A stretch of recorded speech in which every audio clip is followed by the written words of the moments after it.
Good morning. I'm Craig, and this is the Marauder's Mike.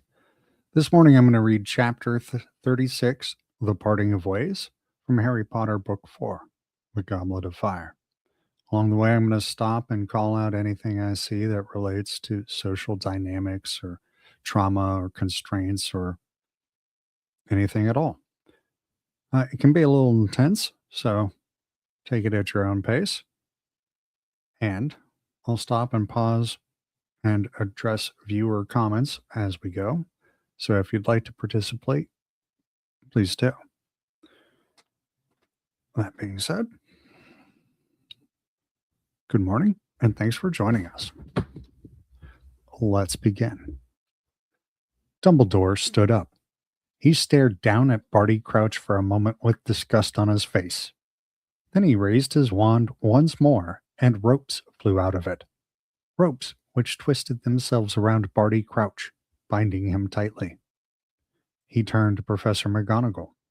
Minerva, could I ask you to stand guard here while I take Harry upstairs? Of course, said Professor McGonagall. She looked slightly nauseous, as though she had just watched someone being sick.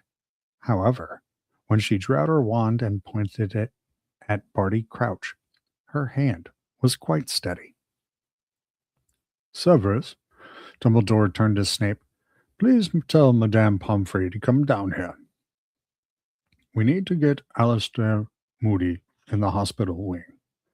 Then go down into the grounds, find Cornelius Fudge, and bring him up to this office.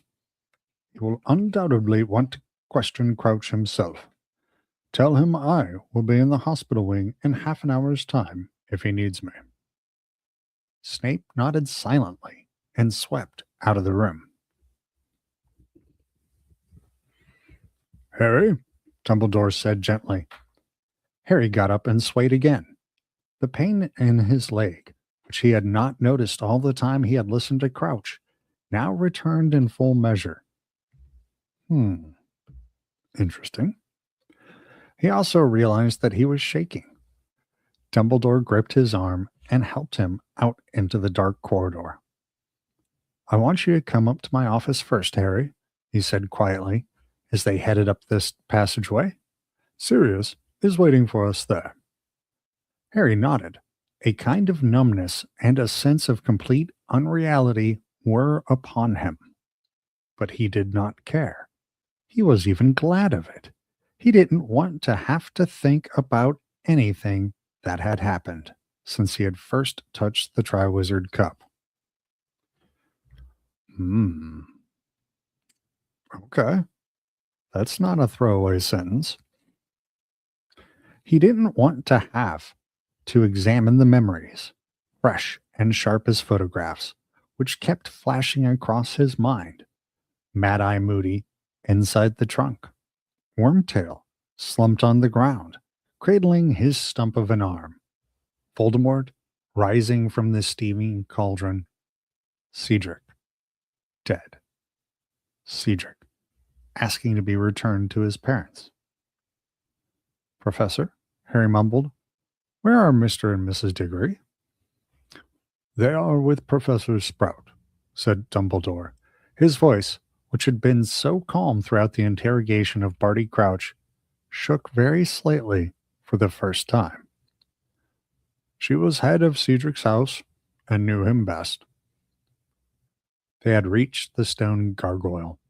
Dumbledore gave the password, it sprang aside, and he and Harry went up the moving spiral staircase to the oak door.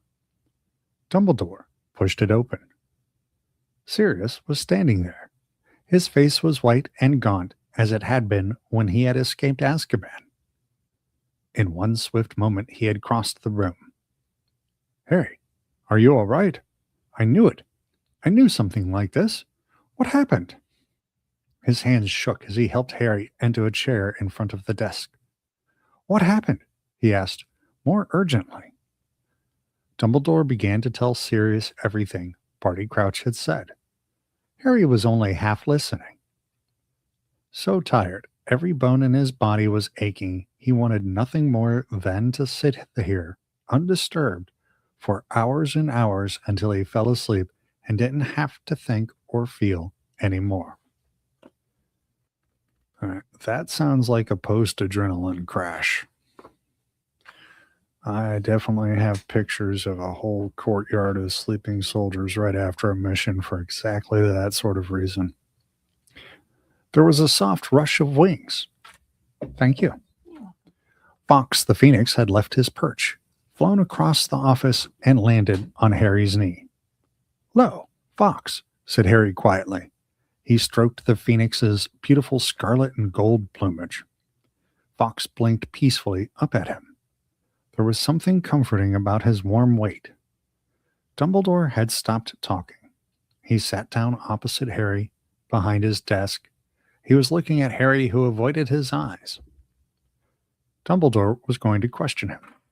He was going to make Harry relive everything. "I need to know what happened after you touched the portkey in the maze, Harry," said Dumbledore.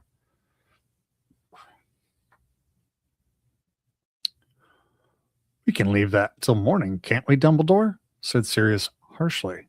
He had put a hand on Harry's shoulder. "Let him have his sleep. Let him rest." Harry felt a rush of gratitude towards Sirius, but Dumbledore took no notice of Sirius' words. He leant forward towards Harry. Very unwillingly, Harry raised his head and looked into those blue eyes. All right, I'm not going to push past this here because this is actually a payoff moment for something I've been calling out for at least this whole book, if not longer. For the first time that I've been reading this, somebody has put their hands on Harry's shoulder in the middle of supporting Harry. Sirius is not trying to guide him. He's not trying to steer him. He's not trying to shape or push him. Sirius is just supporting Harry in this moment with his hand on his shoulder.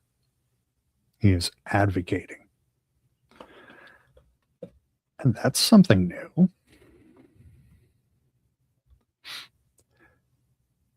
"If I thought I could help you," Dumbledore said gently, "by putting you into an enchanted sleep and allowing you to postpone the moment when you would have to think about what has happened tonight, I would do it. But I know better. Numbing the pain for a while will make it worse when you finally feel it. You have shown bravery beyond anything I could have expected of you. I ask you to demonstrate your courage one more time. I ask you to tell us what happened." Okay. We'll keep moving on. The phoenix let out one soft, quavering note. It shivered in the air, and Harry felt as though a drop of hot liquid had slipped down his throat into his stomach, warming him and strengthening him. He took a deep breath and began to tell them. As he spoke, visions of everything that had passed that night seemed to rise before his eyes. He saw the sparkling surface of the potion which had revived Voldemort. He saw the Death Eaters apparating between the graves around them. He saw Cedric's body laying on the ground beside the cup. Once or twice, Sirius made a noise as though about to say something, but his hand still tight on Harry's shoulder. But Dumbledore raised his hand to stop him, and Harry was glad of this, because it was easier to keep going now he had started. It was even a relief. He felt almost as though something poisonous was being extracted from him. It was costing him every bit of determination he had to keep talking. Yet he sensed that once he had finished, he would feel better. When Harry told of Wormtail piercing his arm with a dagger, however, Sirius let out a vehement exclamation, and Dumbledore stood up so quickly that Harry started. Dumbledore walked around the desk and told Harry to stretch out his arm. Harry showed them both the place where his robes were torn and the cut beneath them. "He said my blood would make him stronger than if he'd used someone else's," Harry told Dumbledore. "He said the protection my my mother left in me, he'd have it too. And he was right. He could touch me without hurting himself. He touched my face. For a fleeting instant, Harry thought he saw a gleam of something like triumph in Dumbledore's eyes.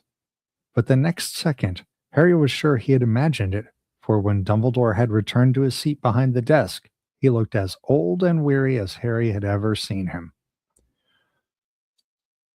That paragraph is worth reflecting on, so let's take a moment and check viewer comments and we'll come back to that. Good morning. And he is doing a fine job of it so far, isn't he?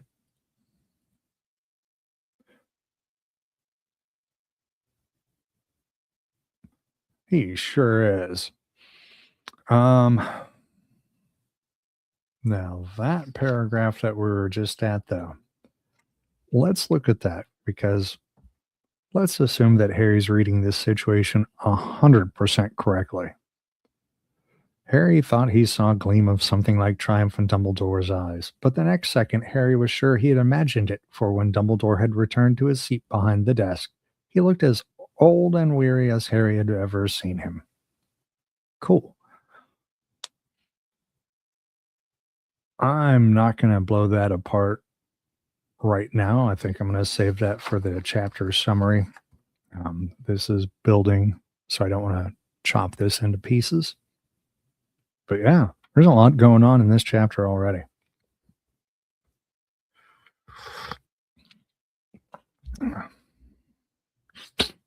Very well, he said, sitting down again. Voldemort has overcome that particular barrier. Harry, continue, please. Harry went on. He explained how Voldemort had emerged from the cauldron and told them all he could remember of Voldemort's speech to the Death Eaters, which was quite a lot. Then he told how Voldemort had untied him, returned his wand to him, and prepared to duel. But when he reached the part where the golden beam of light had connected his and Voldemort's wands, he found his throat obstructed. He tried to keep talking, but the memories of what had come out of Voldemort's wand were flooding into his mind. He could see Cedric emerging, see the old man, Bertha Jorkins, his mother, his father. He was glad when Sirius broke the silence. The wand's connected, he said, looking from Harry to Dumbledore. Why? Harry looked up at Dumbledore, on whose face there was an arrested look. Priori incantatem, he muttered. His eyes gazed into Harry's, and it was almost as though an invisible beam of understanding shot between them. The reverse spell effect? Said Sirius sharply. Exactly, said Dumbledore. Harry's wand and Voldemort's wand share cores. Each of them contains a feather from the tail of this same phoenix. This phoenix, in fact, he added, and he pointed at the scarlet and gold bird perching peacefully on Harry's knee. My wand's feather came from Fox, Harry said, amazed. Yes, said Dumbledore. Mr. Ollivander wrote to tell me you had bought the second wand, the moment you left his shop 4 years ago. So what happens when a wand meets its brother? Said Sirius. They will not work properly against each other, said Dumbledore. If, however, the owners of the wands force the wands to do battle, a very rare effect will take place. One of the wands will force the other to regurgitate spells it has performed, in reverse. The most recent first, and then those which preceded it. He looked interrogatively at Harry, and Harry nodded. Which means, said Dumbledore slowly, his eyes upon Harry's face, that some form of Cedric must have reappeared. Harry nodded again. Diggory came back to life? Said Sirius sharply. No spell can reawaken the dead, said Dumbledore heavily. All that would have happened is a kind of reverse echo. A shadow of the loading, living Cedric would have emerged from the wand. Am I correct, Harry? He spoke to me, Harry said.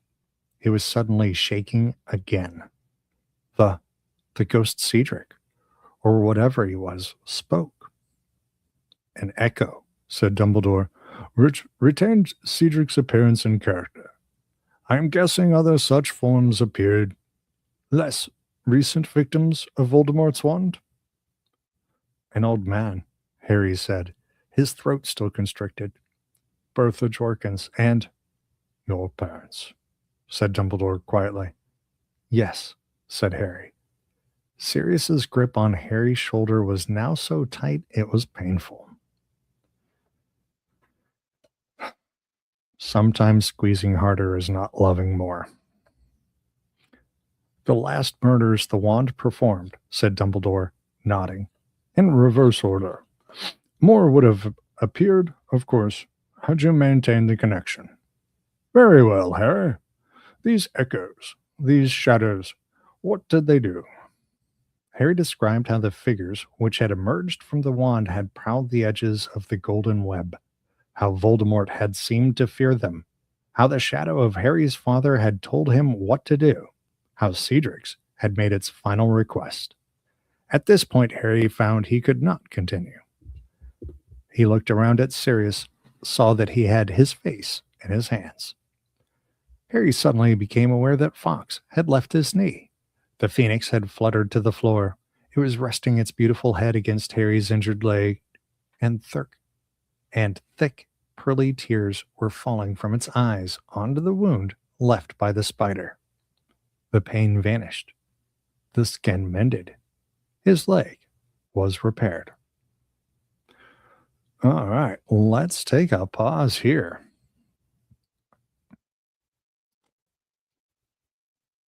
There we go. I'll even mark my spot.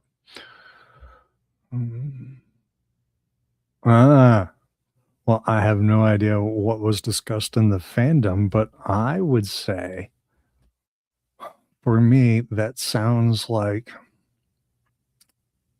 one condition that Dumbledore needed for the solution that he's trying to implement has been fulfilled. A phase of one of his plans, you can check off, boop, a box.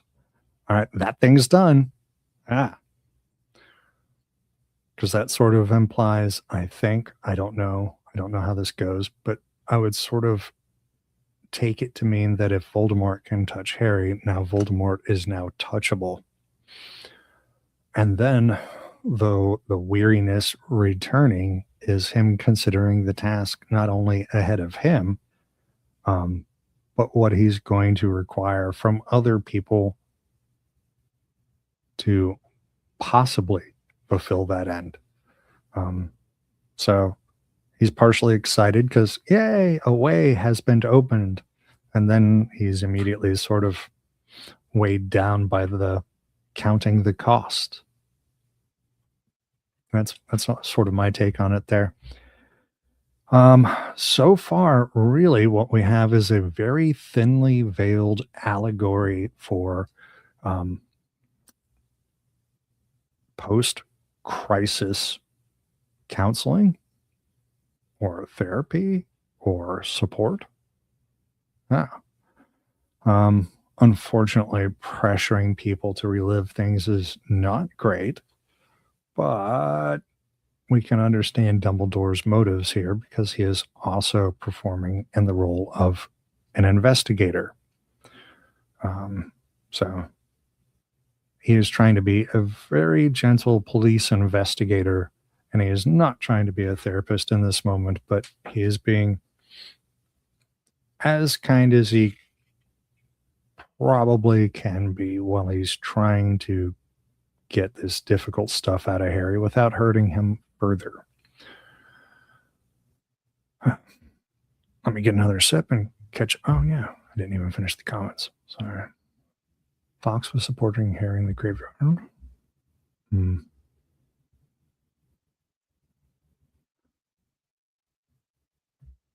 And what might that mean?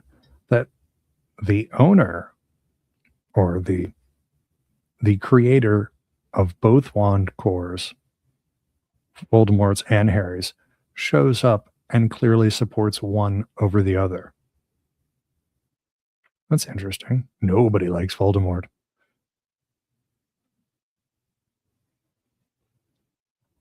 That is a great question. Probably something like I do, I suspect. That is a conversation for some other day. All right.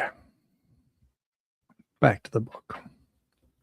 I will say it again, said Dumbledore, as the phoenix rose into the air and resettled itself upon the perch beside the door. You have shown bravery beyond anything I could have expected of you tonight, Harry. You have shown bravery equal to those who died fighting Voldemort at the height of his powers.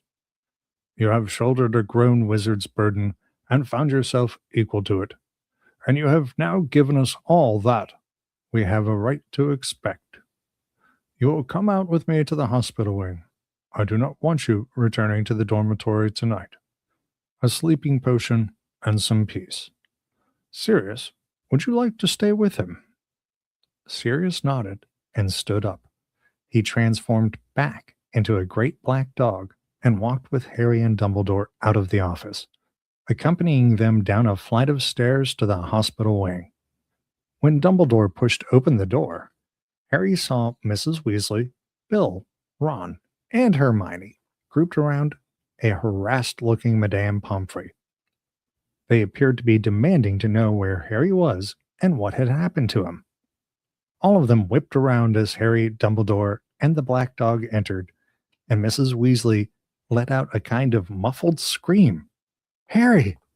Oh, Harry! She hurried.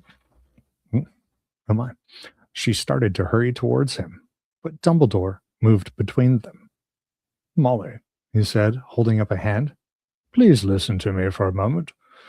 Harry has been through a terrible ordeal tonight.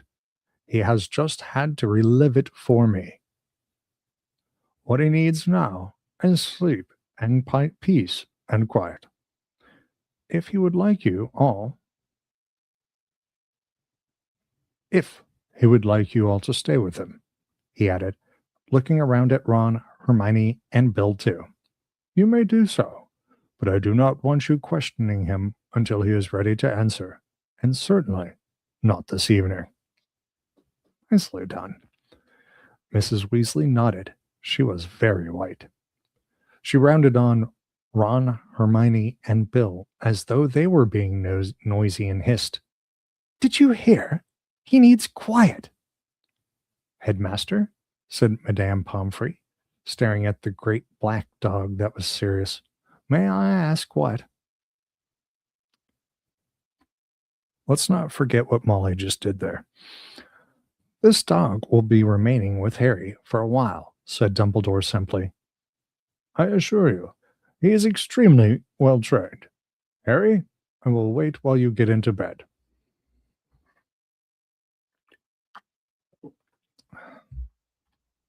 Harry felt an inexpressible sense of gratitude to Dumbledore for asking the others not to question him. It wasn't as though he didn't want them there, but the thought of explaining it all over again, the idea of reliving it one more time, was more than he could stand.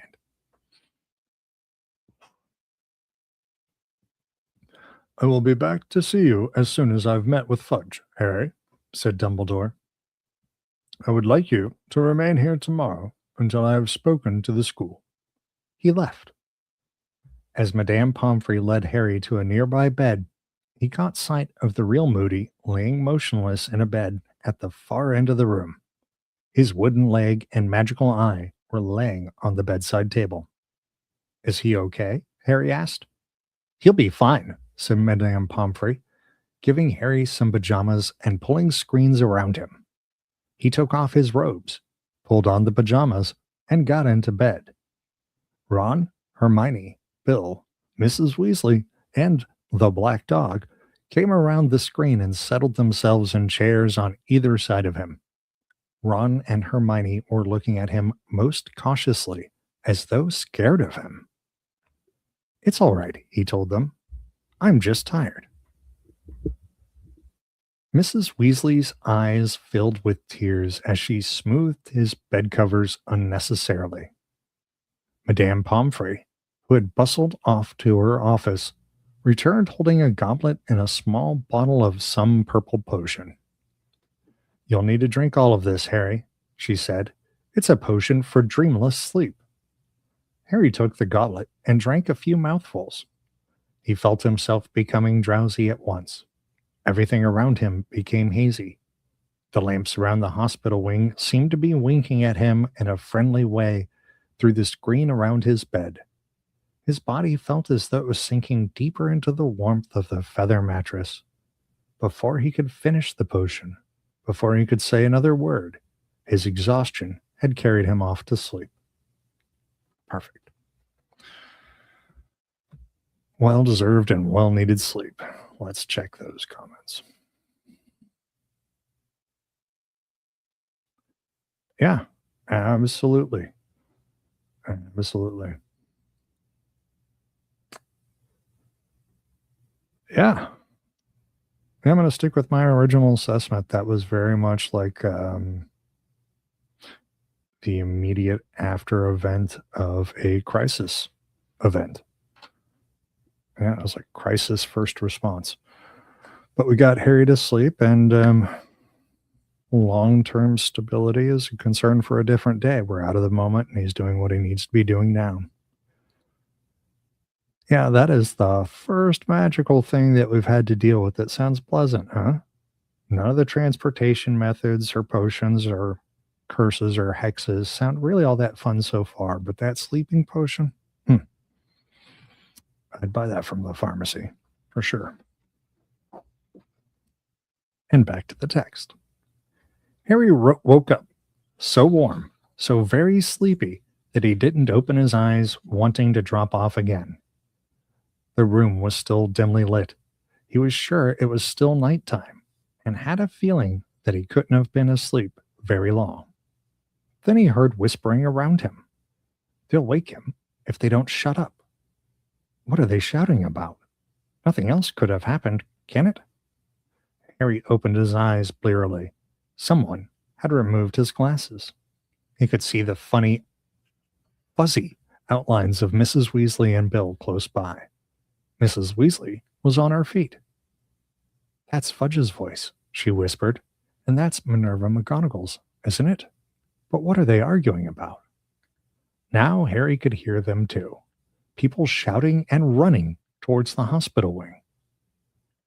"Regrettable, but all the same, Minerva," Cornelius Fudge was saying loudly, You should never have brought it inside the castle," yelled Professor McGonagall. "When Dumbledore finds out." Harry heard hospital doors burst open, unnoticed by any of the people around his bed, all of whom were staring at the door as Bill pulled back the screens. Harry sat up and put his glasses back on. Fudge came striding up the ward. Professors McGonagall and Snape were at his heels. "Where's Dumbledore?" Fudge demanded of Mrs. Weasley. "He's not here," said Mrs. Weasley angrily. "This is a hospital wing, Minister. Don't you think you'd do better to—" But the door opened, and Dumbledore came sweeping up the ward. "What has happened?" said Dumbledore sharply, looking from Fudge to Professor McGonagall. "Why are you disturbing these people? Minerva, I'm surprised at you. I asked you to stand guard over Bertie Crouch." "There is no need to stand guard over him any more, Dumbledore," she shrieked. "The minister has seen to that." Harry had never seen Professor McGonagall lose control like this. There were angry blotches of color in her cheeks. Her hands were balled into fists. She was trembling with fury. Ooh, interesting. "When we told Mr. Fudge that we had caught the Death Eater responsible for tonight's events," said Snape in a low voice, He seemed to feel his personal safety was in question. He insisted on summoning a Dementor to accompany him into the castle. He brought it up to the offices where Barty crouched. I told him you would not agree, Dumbledore, stormed Professor McGonagall. I told him you would never allow Dementors to set foot inside the castle, but... My dear woman, roared Fudge, who likewise looked angrier than Harry had ever seen him. As Minister for Magic, it is my decision whether I wish to bring protection with me when interviewing a possibly dangerous. But Professor McGonagall's voice drowned Fudge's. The moment that thing entered the room, she screamed, pointing at Fudge, trembling all over. It swooped down on Crouch and... Harry felt a chill in his stomach as Professor McGonagall struggled to find words to describe what had happened. He did not need her to finish her sentence.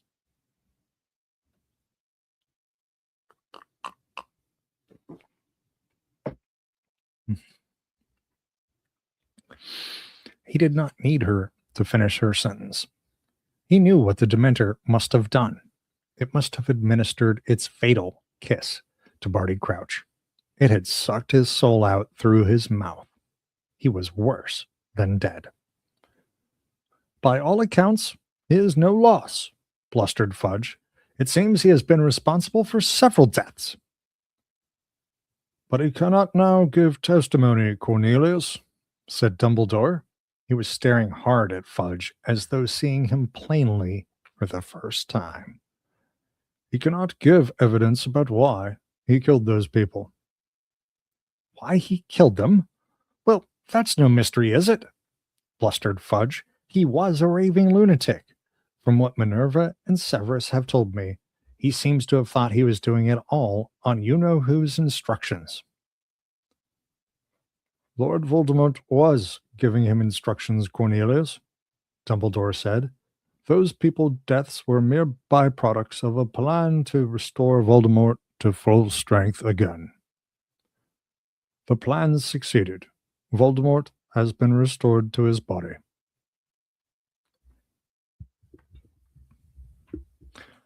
Fudge looked as though someone had just swung a heavy weight into his face. Dazed and blinking, he stared back at Dumbledore as if he couldn't quite believe what he had just heard. He began to splutter, still goggling at Dumbledore. You know who returned? Preposterous. Come now, Dumbledore. As Minerva and Severus have doubtless told you, said Dumbledore, we heard Barty Crouch confess. Under the influence of Veritaserum, he told us how he was smuggled out of Azkaban and how Voldemort, learning of his continued existence from Bertha Jorkins, went to free him from his father and used him to capture Harry. The plan worked, I tell you. Crouch has helped Voldemort to return. See here, Dumbledore, said Fudge, and Harry was astonished to see a slight smile dawning on his face. You can't seriously believe that. You know who? Back. Come now. Certainly. Crouch may have believed himself to be acting upon you-know-whose orders, but to take the word of a lunatic like that, Dumbledore. Oh, this is getting good. When Harry touched the Triwizard Cup tonight, he was transported straight to Voldemort, said Dumbledore steadily. He witnessed Lord Voldemort's rebirth. I will explain it all to you if you will step up to my office. Dumbledore glanced around at Harry and saw that he was awake, but shook his head and said, I'm afraid I cannot permit you to question Harry tonight. Fudge's curious smile lingered. He too glanced at Harry, then looked back at Dumbledore and said, You are, prepared to take Harry's word on this, are you, Dumbledore? There was a moment's silence, which was broken by Sirius's growling. Oh, nicely done, Sirius. His hackles were raised, and he was baring his teeth at Fudge. Certainly, I believe, Harry, said Dumbledore. His eyes were blazing now. I heard Crouch's confession, and I heard Harry's account of what happened after he touched the Triwizard Cup. The two stories make sense. They explain everything that has happened since Bertha Jorkins disappeared last summer. This sentence right here. Fudge still had that strange smile on his face. Once again, he glanced at Harry before answering. You are prepared to believe that Lord Voldemort has returned on the word of a lunatic murderer and a boy who, well, Fudge shot Harry another look, and Harry suddenly understood. You've been reading Rita Skeeter, Mr. Fudge, he said quietly. Ron, Hermione, Mrs. Weasley, and Bill all jumped. None of them had realized that Harry was awake. Fudge reddened slightly. Confirmation.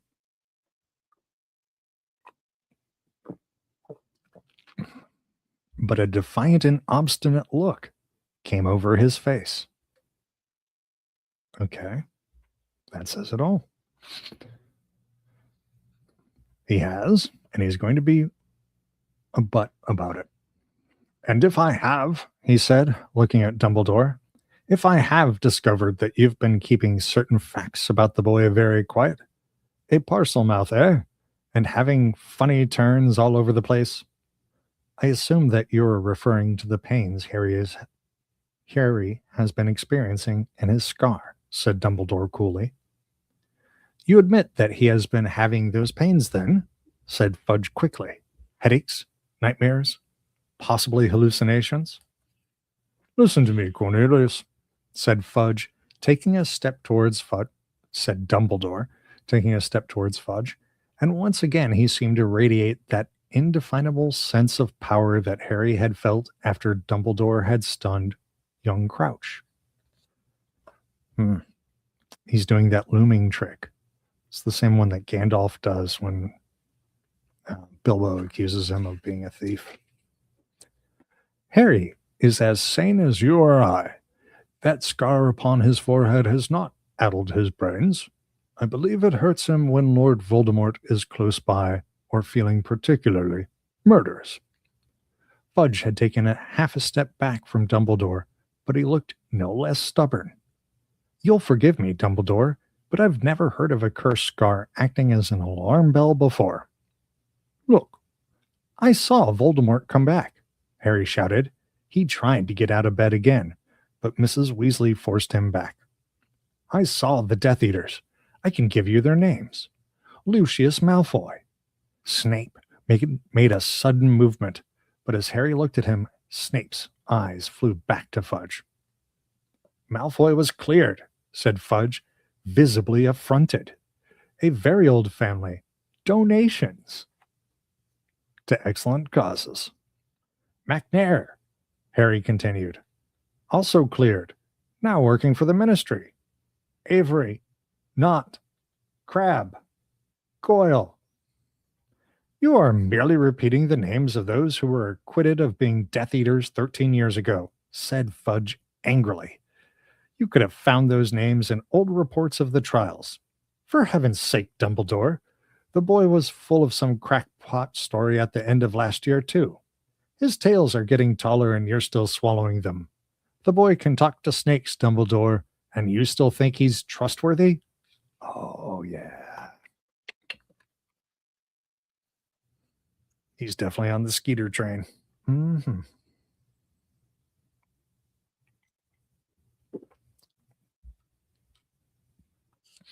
Yeah, let's check comments since we're already broken here.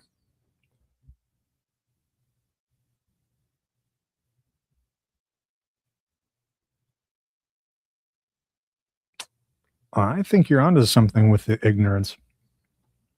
I'm going to let that sit a little bit longer until we finish this scene, though. Well, ignorance and groupthink. Got some good thinking going on there. Trustworthy. You fool, Professor McGonagall cried. Cedric Diggory, Mr. Crouch, these deaths were not the random work of a lunatic. I see no evidence to the contrary, shouted Fudge, now matching her anger, his face purpling. Yes, it seems to me that you are all determined to start a panic that will destabilize everything we have worked for these last 13 years. That's the explanation for his behavior in this chapter. That right there. Harry couldn't believe what he was hearing. He had always thought of Fudge as a kindly figure, a little blustering, a little pompous, but essentially good natured.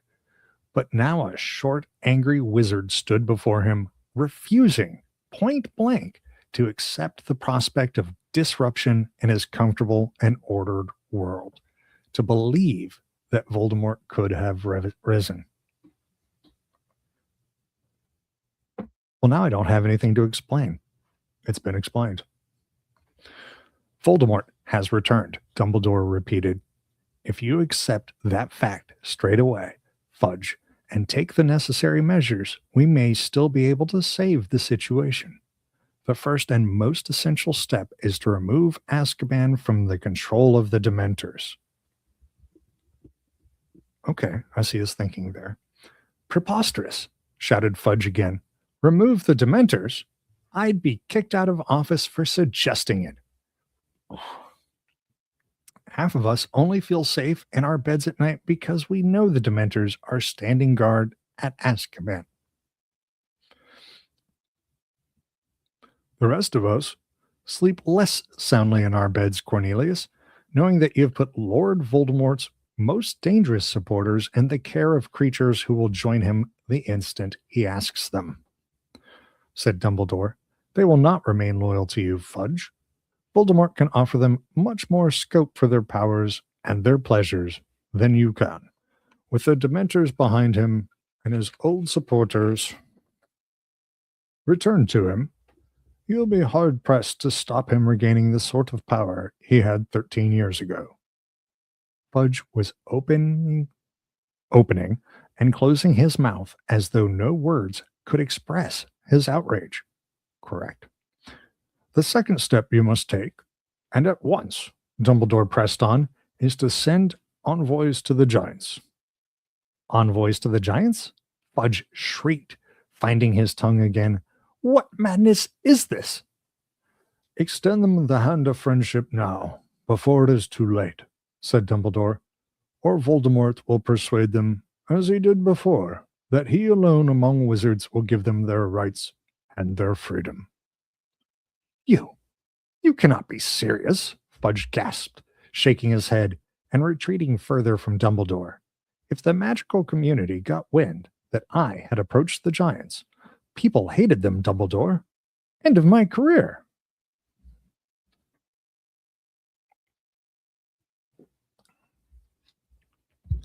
You are blinded, said Dumbledore, his voice rising now, the aura of power around him palpable, his eyes blazing once more. By the love of the office you hold, Cornelius, you place too much importance, and you always have done, on the so-called purity of blood. You fail to recognize that it matters not what someone is born, but what they grow to be. Your Dementor has just destroyed the last remaining member of a pure-blood family as old as any. And see what that man chose to make of his life. I tell you now, take the steps I have suggested, and you will be remembered, in office or out, as one of the bravest and greatest ministers for magic we have ever known. Failure to act, and history will remember you as the man who stepped aside and allowed Voldemort a second chance to destroy the world we have tried to rebuild. Insane, whispered Fudge, still backing away, mad. Physically backing away, but also intellectually backing away. And then there was silence. Madame Pomfrey was standing there, frozen, at the foot of Harry's bed, her hands over her mouth. Mrs. Weasley was still standing over Harry, her hand on his shoulder to prevent him rising. Bill, Ron, and Hermione were staring at Fudge. If your determination to shut your eyes will carry you as far as this, Cornelius, said Dumbledore, we have reached a parting of ways. You must act as you see fit, and I shall act as I see fit. Dumbledore's voice carried no hint of a threat. Dumbledore's good at what he does. Mm-hmm. It sounded like a mere statement, but Fudge bristled as though Dumbledore was advancing upon him with a wand. Now, see here, Dumbledore, he said, waving a threatening finger. I've given you free rein, always. I've had a lot of respect for you. I might not have agreed with some of your decisions, but I've kept quiet. There aren't many who'd have let you hire werewolves, or keep Hagrid, or decide what to teach your students without reference to the ministry. But if you're going to work against me, the only one against whom I intend to work, said Dumbledore, is Lord Voldemort. If you are against him, then we remain, Cornelius, on the same side. It seemed Fudge could think of no answer to this. He rocked backwards and forwards on his small feet for a moment and spun his bowler hat in his hands. Finally, he said, with a hint of a plea in his voice, there it is. Finally, he said, with a hint of a plea in his voice, he can't be back, Dumbledore. He just can't be. Bargaining. Snape strode forwards, past Dumbledore, pulling up the left sleeve of his robe as he went. He stuck out his forearm and showed it to Fudge, who recoiled. There, said Snape harshly. There. The dark mark. It is not as clear as it was an hour or so ago when it burnt back, but you can still see it. Every Death Eater has the sign burnt into him by the Dark Lord.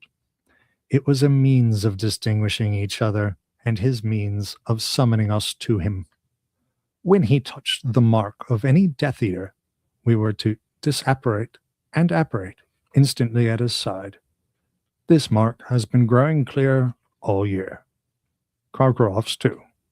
Why do you think Karkaroff fled tonight? We both felt the mark burn. We both knew he had returned. Karkaroff fears the Dark Lord's vengeance. He betrayed too many of his fellow Death Eaters to be welcomed back into the fold. Fudge stepped back from Snape too. He was shaking his head. He did not seem to have taken in a word Snape had said. Not even hearing. He stared, apparently repelled. He is repelled at the ugly mark on Snape's arm, then looked up at Dumbledore and whispered, I don't know what you and your staff are playing at, Dumbledore, but I have heard enough. I have no more to add. I will be in touch with you tomorrow, Dumbledore, to discuss the running of this school. I must return to the ministry. He had almost reached the door when he paused. He turned around, strode back down the dormitory, and stopped at Harry's bed. Your winnings, he said shortly, taking a large bag of gold out of his pocket and dropping it onto Harry's bedside table. 1,000 galleons.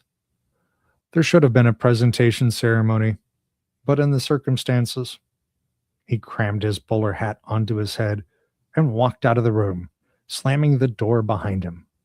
The moment he had disappeared, Dumbledore turned to look at the group around Harry's bed.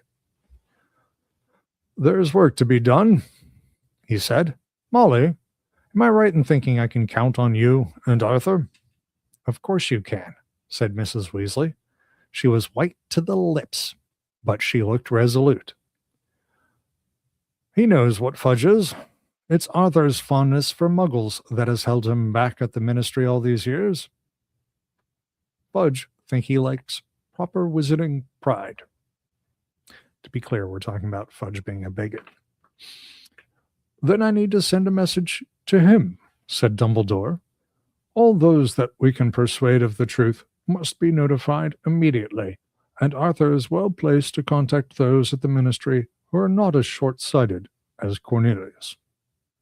I'll go to Dad, said Bill, standing up. I'll go now. Excellent, said Dumbledore. Tell him what has happened. Tell him I will be in direct contact with him shortly.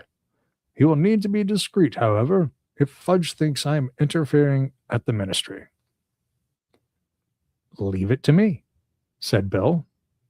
He clapped a hand on Harry's shoulder, kissed his mother on the cheek, pulled on his cloak, and strode quickly from the room. Minerva, said Dumbledore, returning to Professor McGonagall, I want to see Hagrid in my office as soon as possible. Also, if she will consent to come, Madame Maxime. Professor McGonagall nodded and left without a word. Poppy, Dumbledore said to Madame Pomfrey, would you be very kind and go down to Professor Moody's office, where I think you will find a house elf called Winky in considerable distress. Do what you can for her, and take her back to the kitchens. I think Dobby will look after her for us. Very well, said Madame Pomfrey, looking startled, and she too left. Dumbledore made sure that the door was closed and that Madame Pomfrey's footsteps had died away before he spoke again. All right, one last break for the last set of pages, and then we will finish this up. And boy, do I got some thoughts about this chapter.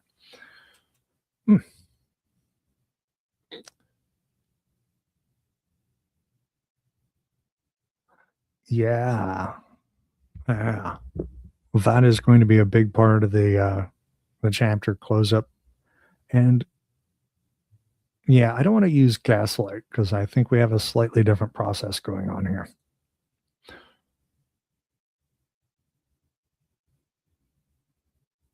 That's not the only consequence. There are a lot of downstream consequences from this particular scene. Yeah, this was a big, we're not even through the chapter yet, but this is a big pivot. Yeah, this is a transition moment. Pretty much. Yeah, this is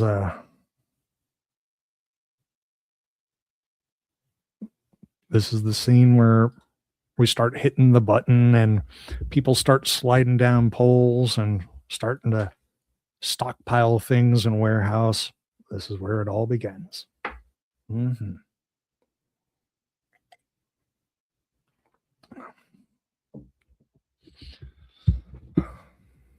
This is the beginning of the Second Wizarding War. Right here.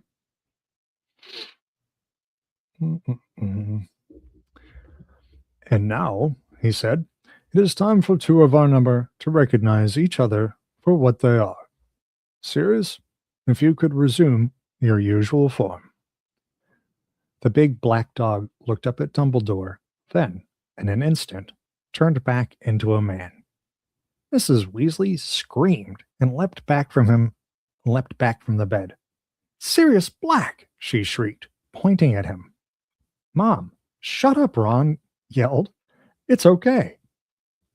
Snape had not yelled or jumped backwards, but the look on his face was one of mingled fury and horror. Him, he snarled, staring at Sirius, whose face showed equal dislike. What is he doing here? He is here at my invitation, said Dumbledore, looking between them. As are you, Severus. I trust you both. It is time for you to lay aside your old differences and trust each other. Harry thought Dumbledore was asking for a near miracle. Sirius and Snape were eyeing each other with the utmost loathing. I will settle in the short term, said Dumbledore with a bite of impatience in his voice, for a lack of open hostility. You will shake hands. We are on the same side now. Time is short, and unless the few of us who know the truth stand united, there is no hope for any of us. Very slowly, but still glaring at each other as though each wished the other nothing but ill, Sirius and Snape moved towards each other and shook hands. They let go extremely quickly.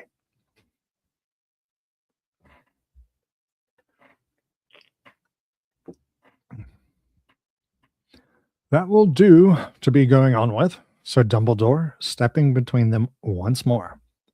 Now I have work for each of you. Fudge's attitude, though not unexpected, changes everything. Yep. Sirius, I need you to set off at once. You are to alert Remus Lupin, Arabella Figg, Mundungus Fletcher, the old crowd. Lie low at Lupin's for a while. I will contact you there. But, said Harry, he wanted Sirius to stay. He did not want to say goodbye again so quickly. You will see me soon, Harry, said Sirius, turning to him. I promise you. But I must do what I can. You understand, don't you? Yeah, said Harry. Yeah, of course I do. Sirius grasped his hand briefly, nodded to Dumbledore, transformed back into the black dog, and ran the length of the room to the door, whose handle he turned with a paw. Then he was gone. Severus, said Dumbledore, turning to Snape, you know what I must ask you to do. If you are ready, if you are prepared. I am, said Snape. He looked slightly paler than usual, and his cold, black eyes glittered strangely.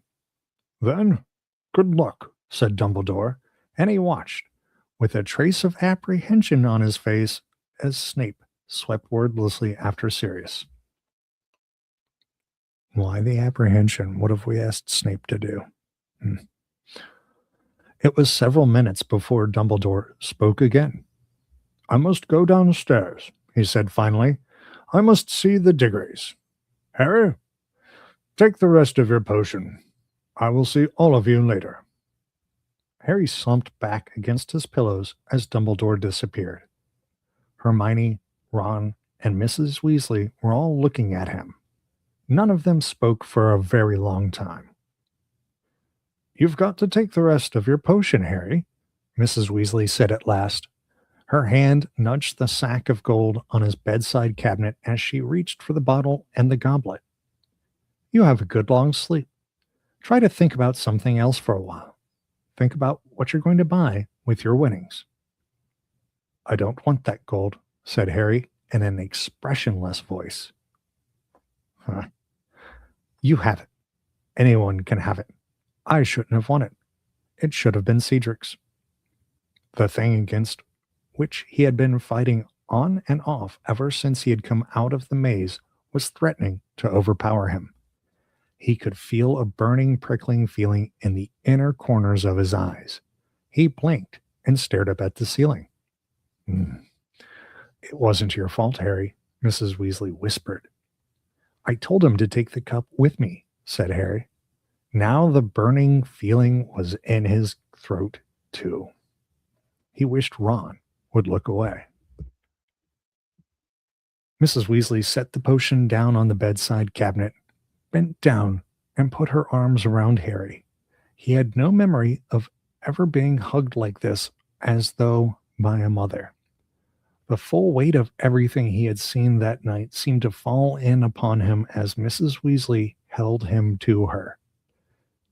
His mother's face, his father's voice, the sign of Cedric dead on the ground, all started spinning in his head until he could hardly bear it, until he was screwing up his face against the howl of misery fighting to get out of him. There was a loud slamming noise, and Mrs. Weasley and Harry broke apart. Hermione was standing by the window. She was holding something tight in her hand. Sorry, she whispered. Your potion, Harry, said Mrs. Weasley quickly, wiping her eyes on the back of her hand. Harry drank it and won. The effect was instantaneous. Heavy, irresistible waves of dreamless sleep broke over him. He fell back onto his pillows and thought no more. Oof, all right, that's a heck of a chapter. All right, I need to... All right. Somebody out there, if you would, real quick, Google the 5 stages of grief And if you could throw that in the comments real quick before I get to that part of the wrap up, that would be awesome. Somebody, please. All right, let's talk about the comments here. You've heard me tell you more than once, we would be totally out of luck if these dudes had thumbs. Sirius is the name of one of my two dogs, the other being Lupin.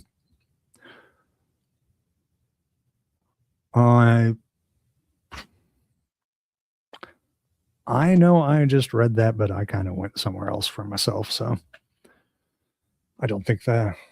Yeah, there we go.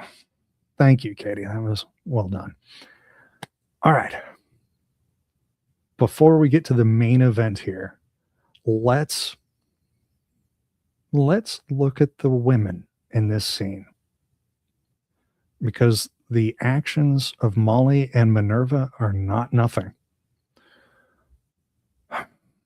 When Dumbledore comes in and he gives instructions around the hospital bed, Molly immediately receives the instructions from Dumbledore and then turns and throws them at everybody else who doesn't need to hear them. What might a reason for that behavior be? That might be the way that she's coping with her own very high and extreme anxiety. There's no other reason for it. Molly is already extremely and obviously highly emotionally activated. And this is something that Harry needs in his life. And then Minerva, who is the picture of restraint and deference to authority, is essentially screaming at the boss of the magical government. How angry is she? So we have the empathetic mother figure of Molly, and we have the more orderly and restrained adult sort of matronly energy of Minerva. And they are both incredibly upset, and they are not afraid to show it. They both of those feminine energies show their strong support for Harry in this chapter. And we're going to have to call back to the rest of the books here, but if you think about it, Harry has always struggled with being understood, with being seen, with being trusted without lots of independent confirmation. Nobody ever believes Harry. And in Snape's case, with good reason, but nobody ever believes Harry. Nobody ever comes out swinging for Harry. Most of the support that he receives is off to the side or shadowy or provisional or, subtle assistance. So that's big. Sirius is there in the room. That's big. And other than Fudge, everybody is advocating for Harry's position, or not even a position, for Harry and his needs in that moment. He has got an entire crowd coming out for him in this chapter. Wow. And let's go over to Fudge here. Having this confirmed for himself, Dumbledore is satisfied. He knows that this is going to happen, but Dumbledore has been planning to prevent this and to deal with this. Fudge, it seems, and remember, we don't diagnose fictional characters. Fudge, it seems, is of the type where very ostrich, head in the sand. So it's the sort of king who, when he gets a messenger that his army has been defeated, he kills the messenger. Because if you kill the messenger, perhaps you can kill the message and make it untrue. Make the news go away. It is the urge to hide that which we fear and pretend it doesn't exist. Dumbledore's been facing the concept of Voldemort's return and been working against it. Fudge, it seems, has safely relegated that into the category of things that we're going to forget about and pretend it could never happen again. So when the greatest wizard of the age is very firmly convinced that this unbearable thing is going to happen, Fudge is so terrified that he has to find a different explanation. He refuses to confront the terrifying ambiguity of the thought of the return of Voldemort. What can we do? How can we stop them? Will he kill us all? What suffering will be unleashed? That idea is so terrifying that he looks for any other excuse. And what does he find? He finds Rita Skeeterism. And apparently his default is already towards bigotry. So if we can make the message untrue by blaming the messenger, then for Fudge, it's as if it's not true.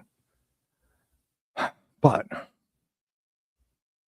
Dumbledore is extremely persuasive. So if we look at this list that Katie sent us here, we see Fudge in denial. And then we see Fudge move into anger. Then, briefly, there's a stage where Fudge is bargaining. But Dumbledore cannot give Fudge what Fudge wants. There's no bargain to be made here. Dumbledore cannot make this not be happening, and Fudge will accept no less. He can deal with no more. So the bargaining fails, and Fudge leaves. Poor Harry, being forced to sit through all this, and I would certainly never recommend this as like a therapeutic technique or anything. Poor Harry sitting through this, and us as well as readers, have gone through denial, anger, and bargaining by proxy by watching this argument. So now when Fudge leaves, Harry doesn't have to move through denial, anger, and bargaining directly. Where is he landing? Harry is, and granted, these are not linear or one and done steps, but at least for the first cycle, he's been guided through the first three and into the fourth by having it role modeled in front of him, essentially. And the head of the wizarding school has broken with the head of the government in this chapter, taking Harry's side. And that, most certainly, is not nothing either. What? Yes. And we have now starting to activate all the things which must begin moving for the conflict that seems to be growing more inevitable. This is the beginning of the war, I would say. The open war. The covert war has been happening the entire book, but now we're transitioning into open warfare. Well, everyone, thank you so much for joining me. That was quite a read. I appreciate the comments. I had a great time. Join me tomorrow for chapter 37, the beginning, the last chapter of this book, and we'll wrap up the Goblet of Fire. I hope you had a good watch. I had a good read. See you soon.